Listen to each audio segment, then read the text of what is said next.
Hey, hi guys. Hello. Good evening. It's already 9 o'clock in the evening here in Bicol. Nandito ngayon tayo sa Region 5A. Ang tawag nila dito ay Bicol Region. At kilala naman natin ang Bicol Region sa kanilang pinagmamalaki. Oo. Medyo madilim lang pero ito yung perfect cone. And kung mapapansin nyo, sana makita dito sa angulo na to, nandyan ang Bulkang Mayon. Ay one of the best example of the God's perfect creation. Ang ganda ng Bulkang Mayon. Sa mamaya siguro o bukas, pagdating ng pagbubukang liwayway, tingnan uli natin to. Kasi ngayon medyo madilim eh. Pero bukas, subukan uli nating silipin yung ganda ng Bulkang Mayon at tingnan kung paano tayo mamamangha dun sa makikita natin. Yeah, for the meantime, ulitin natin, nandito ngayon tayo sa Bicol at natikman natin dito yung kanilang pinagmamalaking laing. Wow! One of one of the commendable food na pwede nating tikman dito sa Bicol. Siguro bukas, subukan nating tikman yung Bicol Express. Kasi hindi ko pa natitikman dito yung Bicol Express eh. So bukas hahanapin natin yung Bicol Express at titingnan natin kung ano yung kung gaano ba talaga kasarap yung original na Bicol Express. Okay? Sa ngayon lang, kwento lang natin kung nasaan tayo. Nandito tayo ngayon sa JDL Residence at isa tong apartment na kung saan ay napaka-accommodating ng ating ng owner, ng staff. So, if I could recommend, I highly recommend to visit here. Whenever you're visiting Bicol, try to check in here at JDL Residence. Kasi okay din yung CR nila, okay din yung rooms nila. Mukhang magiging masarap ang tulog ko mamaya. Okay? Ano pa ba? Ano pa ba yung mga pwede natin ikwento ngayon? Kanina lang, nagpunta kami sa port at nagmasid-masid. Kasi doon ang venue ng beach volleyball. Kasi nandun, nakita ko kanina, nagpa-practice yung mga ilang teams. Nagpa-practice ng volleyball, beach volley. So nandun yung sa may port. Maganda rin yung kanilang park. Kasi may mga park doon. At saka maraming pwedeng kainan. Pwedeng balik-balikan. Then, I think another thing to consider here in Bicol, siguro kung ano pa yung mga pwede kong makita, susurpresa na lang tayo sa mga susunod na araw. Okay? Sa ngayon lang, ilang pagbabahagi lang ng karanasan at ito, yung mula sa 18 hours, almost 19 hours of travel from Cavite here in Bicol. Actually, 12 to 14 hours, tolerable na yun eh. Pero nag-18 to 19 hours kami ng travel because of unforeseen events. May mga chances kasi na kailangan namin magpalit ng bus dahil nagkaroon ng problem yung sinakyan namin. So, nagkaroon ng pagtatagal sa mga stopover. Kaya umabot kami ng almost 19 hours of long drive from Cavite to Bicol. Pero don't worry, everything was fine. Mahalaga naman dito, nakarating kami ng safe. Nakarating kami ng ligtas. Thank you sa ating mga drivers. Thank you sa ating mga pinagkatiwalaan ng pag-iingat ng kaisipan, mata, di ba? Kasi kakailanganin natin ipagdasal din yung mga drivers natin eh. Dahil sila maghahatid sa atin kung saan tayo dapat paroroon. Nabanggit ko nga kanina na maaaring iba-iba yung vehicles na sinasakyan natin. Pero isa lang yung sigurado. One thing is for sure. Isa lang yung destination na pupuntahan natin. Kaya regardless of what vehicles we are in, ang mahalaga malinaw sa atin yung goal. Mahalaga malinaw sa ating destination. Kasi kung malinaw sa atin yan, one thing, again, is for sure. We could see our purpose. And that purpose will liberate us for who we are and to do things with excellence, to do things with passion, to do such things with all our effort and dedication.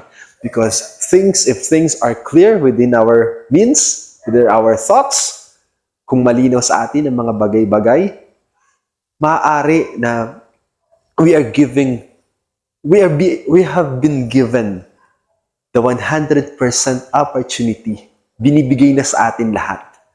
Pero yung commitment natin, dahil malinaw sa atin yung purpose natin, malinaw sa atin yung destination natin, ang goals natin, siguro God deserves more than 100% from us. Kaya husayan lang natin kung ano yung mga pinagkakatiwala sa atin.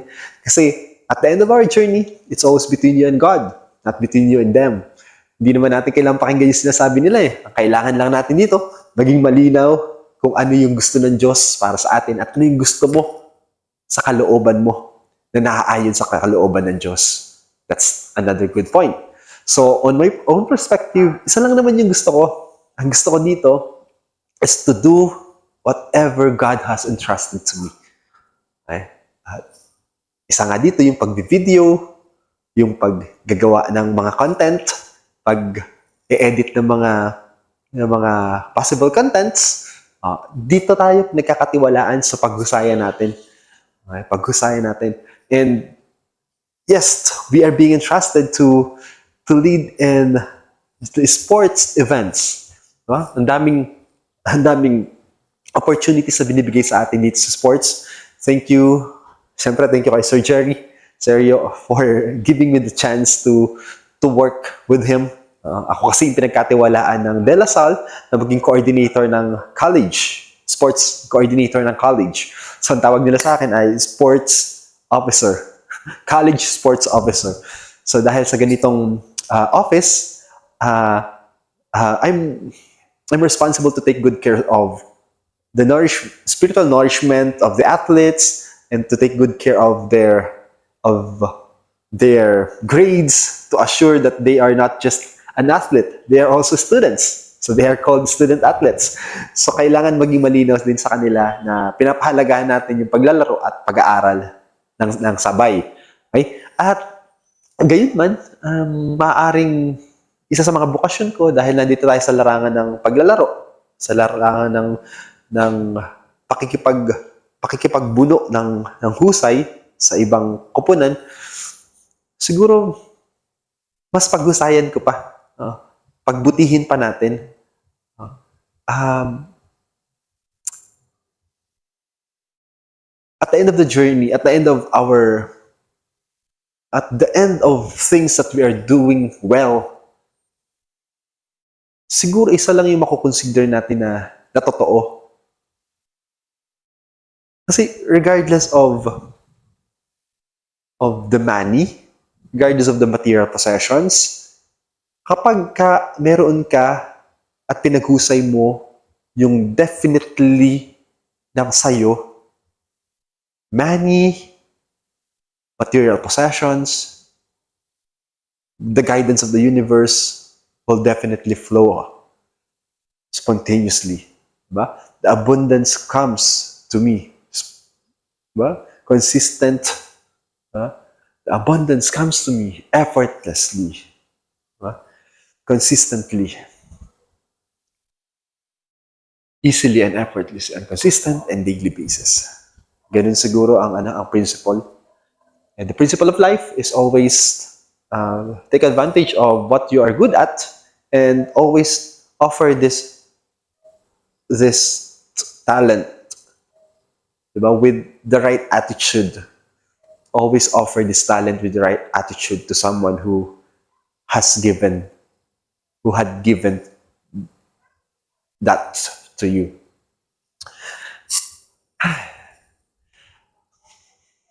Okay, ano lang, simple sharing of stories, simple doing things on what I'm good at. Okay, ito nga yung isa sa mga bagay na magaling tayo. At pinag-uusayan naman natin kung ano yung mga bagay na pinagkakatiwala sa atin. At ano pa yung mga bagay natin panikwento sa ating mga madlang people? Ano pa yung mga sharing of thoughts, sharing of stories that we can look back. What are the things that we can talk about or share with our companions, with our friends here who are watching with us. And sa ayong magsasalita, isa to sa mga skills. Lagi yung paghusayin yung pagsasalita. At always be more confident whenever you're speaking in people, in public. Always feel that you're the most talented, most greatest conversationalist. Always believe in yourself because you had already given the chance, the talent. Diba? God has entrusted you the grace, so you have to believe in yourself, and that will be the cause to glorify the name of the Lord. Kasi pinaghuhusayan mo kung ano yung pinagkatiwala sa'yo. So kung titingnan nyo mabuti, kung ano man yung regalo na binigay nyo sa pamangkin, sa inaanak nyo, lalo na sa mga Christmas season, pag nagbibigay tayo ng mga regalo, yung mas masarap bigyan ng regalo yung tao, sobrang na-appreciate niya kung ano yung binigay sa kanya. Maliit man to o malaki, pero yung heartfelt gratitude, the genuine cry, diba? The genuine emotion, sobrang masarap bigyan ng mga ganong tao. So, ganun din siguro sa atin. Kung tayo, binibigyan tayo ng Diyos ng mga pagkakataon, iparamdam natin kung gaano tayo ka-genuine and sincere of how grateful we are. At doon, gamitin natin yan. At lagi nating alalahanin habang ginagamit natin yan ay pasasalamat dahil pinagkalooban tayo yan. Ganun din, halimbawa, binigyan ka ng sapatos at sobrang mo yan nagustuhan, umiyak ka pa nga nung binigay yan sa'yo. Pero kung yan ay display mo lang at hinayaan mo lang yan mabulok sa kahon, I think the giver will no longer want or willing to give you another pair of shoes. Kasi ganun lang naman ang gagawin mo eh. Pero kung makikita yan ng giver na sinusuot mo habang naglalaro at hinuhusayan ka sa paglalaro mo, the giver will be very much proud of wearing the thing, the stuff that he has given to you. Diba? Kung ako yung nagbigay, nakikita ko, ginagalingan mo sa pagbabasketball, tapos bigay ko yung sapatos mo. Ay, grabe, sobrang laki ng pasasalamat ko. Bibigyan pa kita na another pair of shoes. So, ganun. Ganun yung flow of the universe. If you have been given a great speaking ability, diba?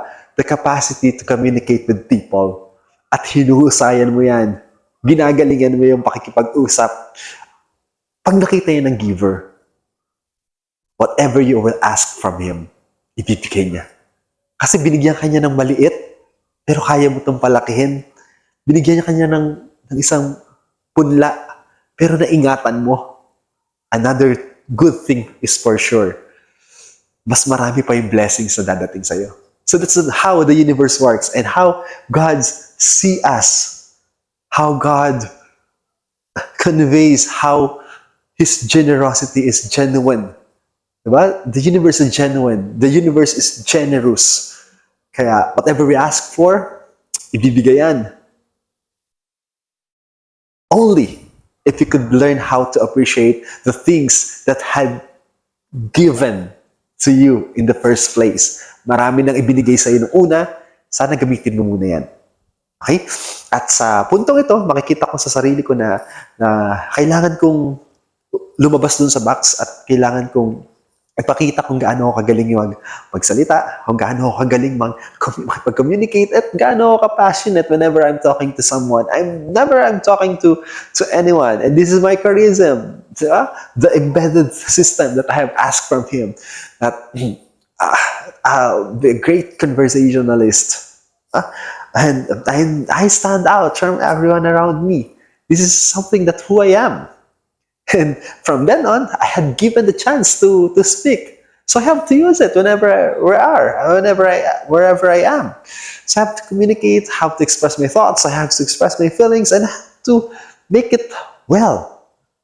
Because whenever I'm using this given talent, whenever I'm using this given chance to communicate with others with excellence, whatever I am asked for, it will be given to me. Kasi pinaghuhusayan ko kung ano yung bagay na pinagkatiwala sa akin from the very start. So kayo din, kung pinagkatiwalaan kayo ng maliit o kakatiting sa tingin natin na talento, huwag kayo mag-alala. Kasi yung kakatiting na yan, akala natin maliit yan. Pero if you think of it and focus on it and give plenty or much time to grow and progress from the little seed, little by little, in a gradual process, di ba? It will become an oak tree. Magmumunga to, lalaki to, at ganoon ang faith mula doon sa maliit dahil sa patuloy na pagpansin, lumalago. Paniwalaan lang natin.